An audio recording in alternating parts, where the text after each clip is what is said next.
In the previous episode of Adventures with Namaste, Katie and Brian run a COVID gauntlet from the northwest to the southwest U.S. to visit family.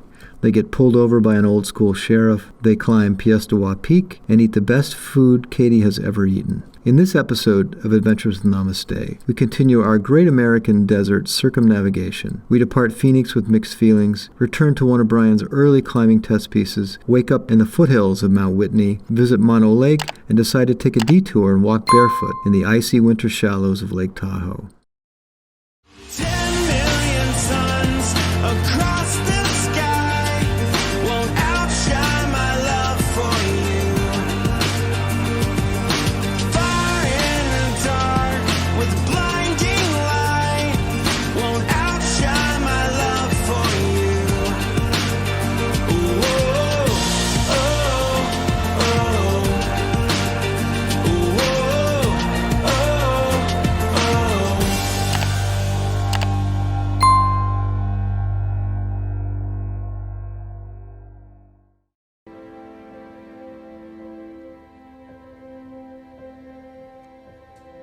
Departures are sometimes tough with families, and saying goodbye to my mom, who is 80 and lives alone. She cried when I touched her, because it had probably been since the last time I was here that she probably got touched, and so just to hug her, brings emotion for her, because she's lonely.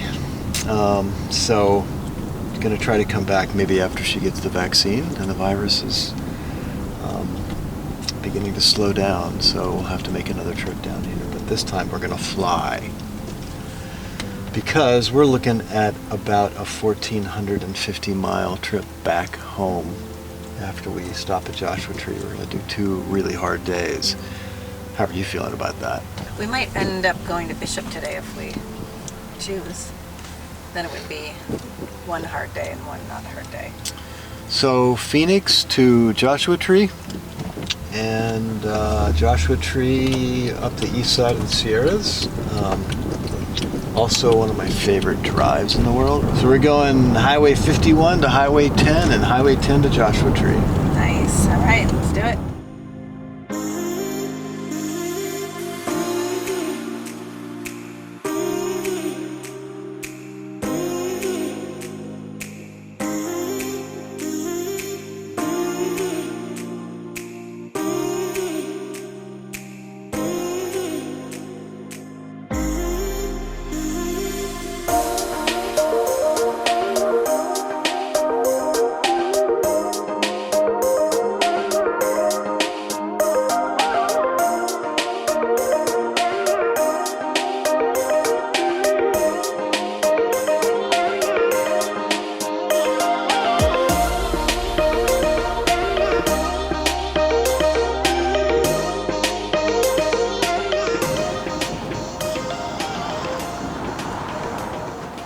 We are inside Joshua Tree, inside the park. I didn't know what to expect, to tell you the truth. I had no idea there'd be this many people and so much traffic. I don't really like that. Yeah, but the formations are just amazing. Really cool. It's like the rocks were just like dropped out of the sky. Yeah. Boulders from house size to Astrodome size. How are they formed? They were pushed up. They were granite conglomerates. It's pretty freaking cool.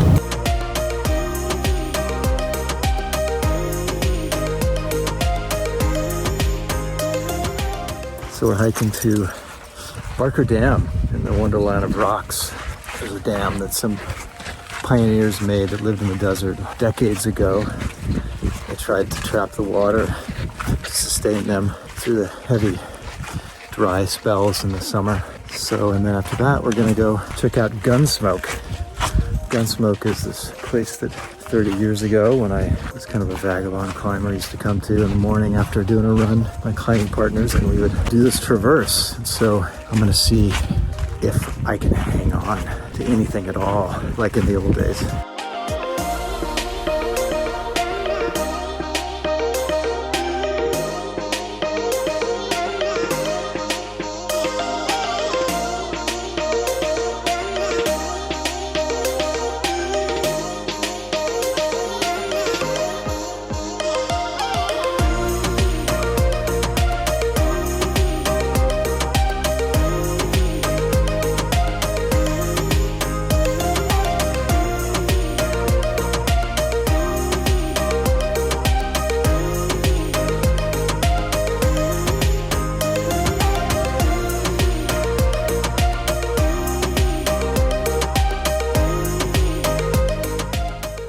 Yeah, it's like nothing I've ever seen. It's a different type of beauty than, us in the Pacific Northwest or even New England. It's amazing. It feels like either you're in a Dr. Seuss movie or you're on a different planet. I'm really thankful that I got to come and try Gunsmoke. I tried it twice. I got further than the video shows. Sorry, I missed it. It was good. It's been 30 years since I tried that. To come here and experience the desert this way and the climbing here is just, oh my God, it reminds me so much of my 20s and 30s climbing. It was awesome. Thanks. Sweet.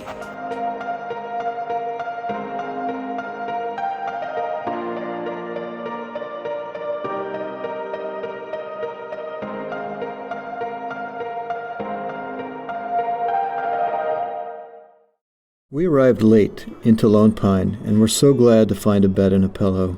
We woke up excited to find out how this day will unfold. The drive along the east side of the Sierra Nevada mountains is in a broad valley situated between the Sierra Range on the west and the Black Mountains and Death Valley on the east. We were both so awestruck with the beauty of the Owens River Valley. It's a high desert, so the trees and landscape have an arid feel to them. The snow on the mountains and the striking relief of the sheer granite faces is stunning. In a very short distance, 64.7 miles to be exact, the lowest point in the U.S. found in the Badwater Basin at minus 282 feet in Death Valley runs to the highest point in the U.S. at the summit of Mount Whitney. Given I spent 4 years of my life in my 20s as an outward bound instructor and a vagabond climber in this mountain range, it felt a little bit like a homecoming. Called the Range of Light by the writer and adventurer John Muir, it runs 430 miles from south to north and is 40 to 80 miles wide.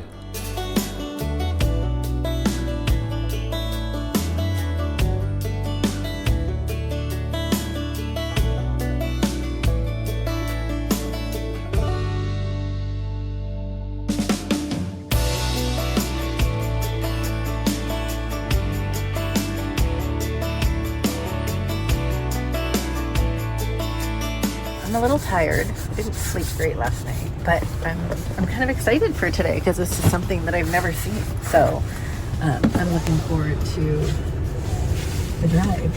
And where are we going today? Klamath Falls, but with stops at Mono Lake. Yeah, Maybe and some fun things. My wife continues to indulge me. Great. Shots Bakery. I want to go to the bakery. Do they give shots with there? And we're off.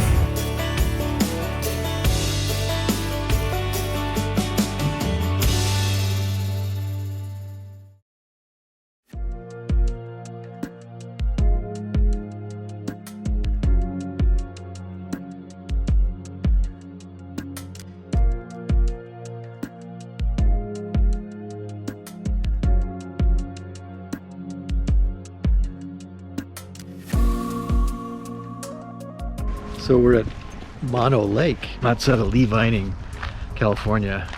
This was a lake that in the 1970s was identified as a lake that was actually going dry because of the city of Los Angeles diverted the water, which is like 6 hours away from here. And they were diverting the water, reducing the overall height of the water so that it was actually becoming more and more salty, high alkaline levels. Eventually, there was a conservation association committee that actually preserved it. They were allowed to raise the water level back up, and what was created was this.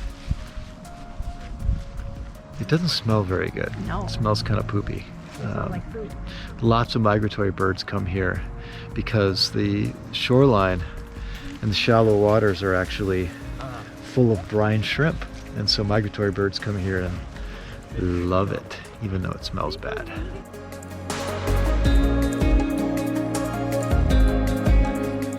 So this is all salt. Everything that you see that's white is salt. Look at that. Just salt formations because of the high alkaline levels of the lake. These big limestone formations that you see out there have been formed over probably eons of time, and they were left to be exposed after they reduced the level of the lake because of the water needs in Los Angeles County. Apparently there are tons and tons of these big kind of sandstone formations all around the edges of the lake, and they're called tufas. T-U-F-A. Mono Lake was formed at least 760,000 years ago. The lack of an outlet causes high levels of salts to accumulate in the lake and make its water highly alkaline. The desert lake has an unusually productive ecosystem based on brine shrimp, provides critical habitat for 2 million annual migratory birds that feed on the shrimp and alkaline flies. When the thirsty city of Los Angeles, 330 miles away, diverted water from the freshwater streams flowing into the lake, it lowered the lake level, which imperiled the migratory birds. The Mono Lake Committee formed in response and won a legal battle that forced Los Angeles to partially replenish the lake level. The tufa towers that you can see are made of limestone and consist primarily of calcium carbonate. The tufa originally formed at the bottom of the lake. It took many decades or even centuries to form the well-recognized tufa towers. When lake levels fell, the tufa towers rose above the water surface.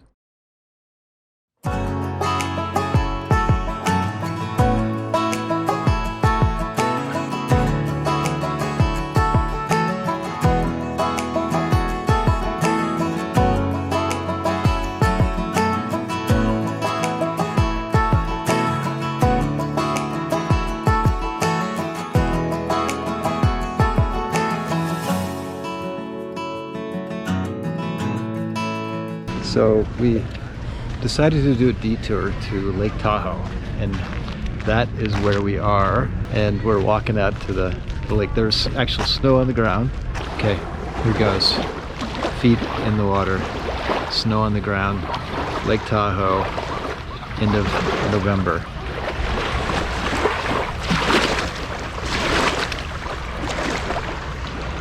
It's cold. Yeah, that's cold.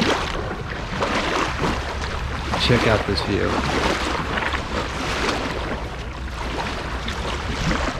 So we're gonna go to this little restaurant, Riva Grill. It's got a nice view of the lake, so we'll see how the food is.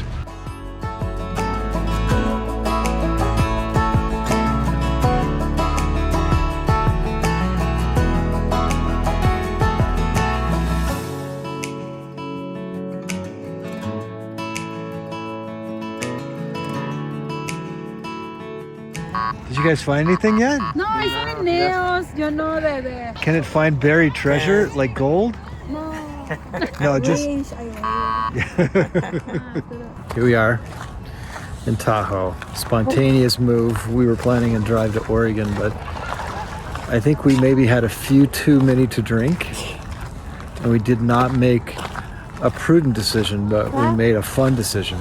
You too many. I don't know if you would say that. Well, maybe not for you, but definitely for me. Anyway, we decided to stay in Lake Tahoe because, I mean, how can you go wrong with Yeah, it's all of amazing. that?